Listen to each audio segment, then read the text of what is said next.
سر مراد صاحب آج ملاقات ہوئی آپ کی, جا رہے ہیں سر پھر؟ سر کس سے ملاقات ہوئی؟ سر جہانگیر ترین صاحب سے. اور نہیں, میری تو کسی سے ملاقات. اچھا آپ کی نہیں ہوئی؟ نہیں میری نہیں. ملاقات کرنے کا ارادہ ہمارے میں سے نہیں, ابھی ہمارا کوئی ارادہ نہیں اس طرح کا. اور جانے کا بھی ارادہ نہیں؟ فی الحال ہم نے کوئی ایسی چیز ڈیسائیڈ کی نہیں. اچھا, اب جیسمین سے ہماری اینکر ہیں, ان سے تنویر الیاس صاحب گفتگو کر رہے تھے, انہوں نے یہ بات بولی کہ آپ لوگ جا رہے ہیں وہاں پہ, تو آپ تردید کرتے ہیں تصدیق کریں گے؟ میں بالکل اس چیز کی تردید کرتا ہوں, کیونکہ ابھی ہم نے کوئی ڈیسائیڈ نہیں کیا بالکل کہ کسی پارٹی کا یا کسی گروپ کا بالکل بھی کوئی نہیں ہے. ہم لوگ تو بالکل انڈیپینڈنٹ ہیں, اس وقت سائڈ پہ ہیں, سو ویل گو فرام دیئر. تو سر آپ اگلے سیاسی منظر نامے میں ایز اے انڈیپینڈنٹ ہی جائیں گے یا پھر کسی پارٹی کا حصہ بن سکتے ہیں سر؟ دیکھیں یہ اس وقت بہت قبل از وقت بات ہے. انشاءاللہ تعالی جیسے ہی آگے آپ کو with in the next few days چیزیں نظر آئیں گی, ڈیولپ ہوتی ہوئی بھی, اور ڈائریکشن بھی ان کی آپ کو کلیئرٹی آ جائے گی کہ کس طرف ہم لوگ جا رہے ہیں اور کون کون ہمارے ساتھ ہے اور کس طرح آگے چلنا ہے. اچھا سر, میں اگر کیٹیگرائز کروں سر, آپ کے سامنے سچویشن رکھ دوں, سر میں جیسے فیاض الحسن چوہان صاحب بھی میرے شو کے اندر موجود تھے, فواد چودھری صاحب کی بھی ہم نے ٹویٹ دیکھا تھا, اس کے بعد پھر ہم نے ان کی گفتگو سنی, انہوں نے کہا کہ جناب ہم نے سیاست کرنی ہے but anti P D M کرنی ہے. تو مراد راز صاحب کا بھی فیوچر یہی ہے کہ اینٹی پی ڈی ایم کرنی ہے, یا ابھی یہ بھی ڈیسائیڈ نہیں کیا کہ ہم نے سیاست کس طرح سے کرنی ہے؟ دیکھیں جی, 15 سال سے میں تو پی ٹی آئی کا ممبر تھا, اور 15 سال اور جو ہمارے باقی ساتھی بھی ہیں وہ میجورٹی انہوں نے ٹائم پی ٹی آئی کے ساتھ گزارا ہے. تو ہم نے تو اینٹی پی ڈی ایم ہی سیاست کی ہے.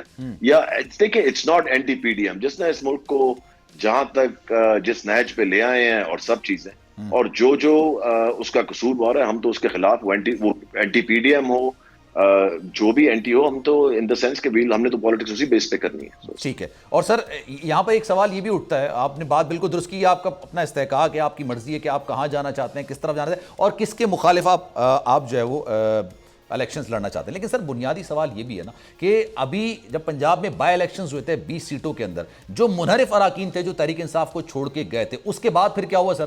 ان لوگوں کو ووٹ نہیں پڑے, حالانکہ مریم نواز صاحبہ نے ان کے لیے الیکشن مہم چلائی. تو سر یہ پچھلے 2 مہینے کے اندر ایسا کیا ہو جائے گا کہ آپ کو لگتا ہے کہ پھر آپ کو ووٹ پڑیں گے؟ دیکھیں یہ سارے فیصلے جو ہیں انشاءاللہ تعالی آپ کے سامنے آئیں گے, اور ابھی قبل از وقت ان چیزوں پہ بات کرنا, الیکشن ابھی نہ اناؤنس ہوا ہے, نہ کسی کو اتنا زیادہ نظر آ رہا ہے کہ الیکشن آ رہا ہے. آپ کو یہ ساری چیزیں میں بتا دوں کہ کچھ دنوں کے اندر آپ کے سامنے آئیں گی, اور ہم ان کو انویل کریں گے آپ کے سامنے, اینڈ انشاءاللہ تعالیٰ آپ کو پتہ لگے گا کہ ہماری ڈائریکشن کیا ہے. ڈائریکشن تو ہے کہ ہمارے پالیٹکس جو کرنی ہے وہ ہم نے کرنی ہے جو پی ڈی ایم نے اس ملک کے ساتھ کیا ہے. اچھا, پالیٹکس کی بیس ہماری وہی ہے, مگر کس طرح آگے چلنا ہے, کس کے ساتھ چلنا ہے, ٹیبل پہ بیٹھ کے کس سے بات کرنی ہے, کس سے نہیں کرنی, اس پہ بھی ہم نے کوئی فیصلہ سر پھر آپشن آپ کے پاس جہانگیر صاحب کے پاس جانے کے علاوہ کوئی بچتا ہے نہیں نا. اگر آپ اینٹی پی ڈی ایم کریں گے تو یا تو کچھ پی ڈی ایم کا حصہ ہے یا کچھ ان کے اتحادی. اگر میں کافلی کی بھی بات کروں تو ان کے بھی جو 2 ممبرز ہیں وہ کیبنٹ کا اس وقت حصہ ہیں, پیپلز پارٹی اتحادی ہے, پی ڈی ایم کے اندر مسلم نون ہے, مولانا فضل الرحمان بھی ان کے اتحادی ہیں. تو سر پھر جہانگیر ترین ہی بچتے ہیں, اس کے علاوہ اور کوئی بچتا نہیں ہے میرے خیال سے. ادھر بھی راجہ ریاض صاحب ہیں جو کہ kind of P D M کا حصہ ہی ہیں, سو اس لیے دیکھتے ہیں ابھی کہ ادھر بھی کیا سچویشن بنتی ہے کیا نہیں بنتی. یہ چیزیں تو ساری دیکھیں ابھی, کیونکہ ابھی تو ہم صرف فوکس کر رہے ہیں اپنے اوپر کہ ہم ایک جگہ سارے پلیٹ فارم ایک بنایا ہے جس پہ ہم اکٹھے ہو رہے ہیں. سو انشاءاللہ تعالیٰ with in the next few days, میں آپ کو یہ کہہ رہا ہوں کہ دیکھیں یہ میں کوئی آگے یہ نہیں کہہ رہا کہ 2 ہفتے کے بعد 3 ہفتے کے بعد بتائیں گے, نہیں, انشاءاللہ تعالیٰ اگلے کچھ دنوں کے اندر ہی آپ کے سامنے چیزیں صورتحال بہتر ہو جائے گی. With in days. انتظار تھا نا, چلو اس بار وہ کرتے ہیں جو اس سے پہلے کیا ہی نہیں. قسمت کی آنکھوں میں آنکھیں ڈال کے جیتنا ہوگا. سب میں شیر جیسی آنکھ, ذرہ ذرہ بھی ہر کنٹیسٹنٹ کو لگے گا پہاڑ. لڑکھڑانا نہیں ہے, کھول دو اپنے پنکھ اگر آسمان چھونا ہے. ابے لگ رہا ہے یہ سب پہلے بھی کہیں سنا ہے. انٹرٹینمنٹ کی گارنٹی جناب, کیونکہ یہاں کھیلو گے کودو گے تو بنو گے نواب. خوش رہو پاکستان.